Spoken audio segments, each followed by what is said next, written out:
রব্বিল আলামিন ওয়াসসালাতু ওয়াসসালামু আলা রাসূলির রাব্বিল আলামিন ওয়া আলা আলিহি ওয়া সাহবিহি আজমাইন। আম্মা বাদ, দূরে কাছে দেশ বিদেশ থেকে আমাকে যারা দেখছেন, আসসালামু আলাইকুম ওয়া রাহমাতুল্লাহি ওয়া বারাকাতুহু। আজ একটি সুন্দর বর্ণনা করেছেন, রক্ত পান করা হারাম, কিন্তু রসুলের রক্ত পান করার পরে সে কি নাকি জান্নাতি হয়েছেন, এটা কোনো কিতাব আছে? হ্যাঁ, উত্তর, এটা কিতাব আছে। রক্তপান করা হারাম, কেউ কারো রক্ত পান করতে পারে না, রক্তপাত করাও হারাম।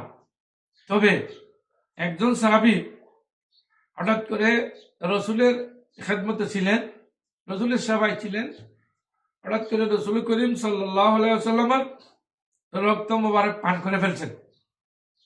পান করার পরে কি অবস্থা হয়েছে দেখেন। ফাকাল আল ইসলাম, রসুল করিম সাল্লাল্লাহু আলাইহি ওয়াসাল্লাম বলেছেন তার ব্যাপারে, মান মাসসা দমি লম তুসিবুন নার, যে আমার রক্ত স্পর্শ করেছে, পান করেছে, তাকে জাহান্নামের আগুন গ্রাস করতে পারবে না, অর্থাৎ জান্নাতি হয়ে গেল। তুমি রক্তগুলো ফেলে না দিয়ে আমার রক্ত কি তুমি পান করে ফেলছো? সকলে না, আমি আর রাসূলুল্লাহ, রাসূলুল্লাহ, আমি এটা আমার খুব সুগন্ধ লাগছে, এই জন্য আমি এটা পান করে ফেলছি। আকলা আলাইহিস সালাম মান মাসা দমি লম তুসিবু, রাসূল করিম ইরশাদ করেছেন যে আমার রক্ত পর্যন্ত পৌঁছেছে, যে আমার রক্ত পান করেছে, তাকে আল্লাহ জাহান্নাম দিবেন না, সে জান্নাতে যাবেন। জাহান্নামের আগুন তাকে কখনো স্পর্শ করতে পারবে না। সাইয়াতে আসবে ইনশাআল্লাহ উকমা দমি আলাইহিস সালাম ওয়া তাহারাতু আলা রাজিহ।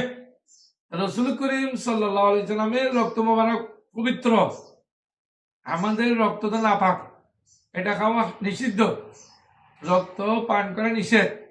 কিন্তু এমনকি গরু ছাগল যেগুলো জবাই করে খাই আমরা, ওটার দাম মজবুত একটা আছে, এই যে রক্ত ফিনকি দিয়ে বের হয়, ওটাও পান করা হারাম।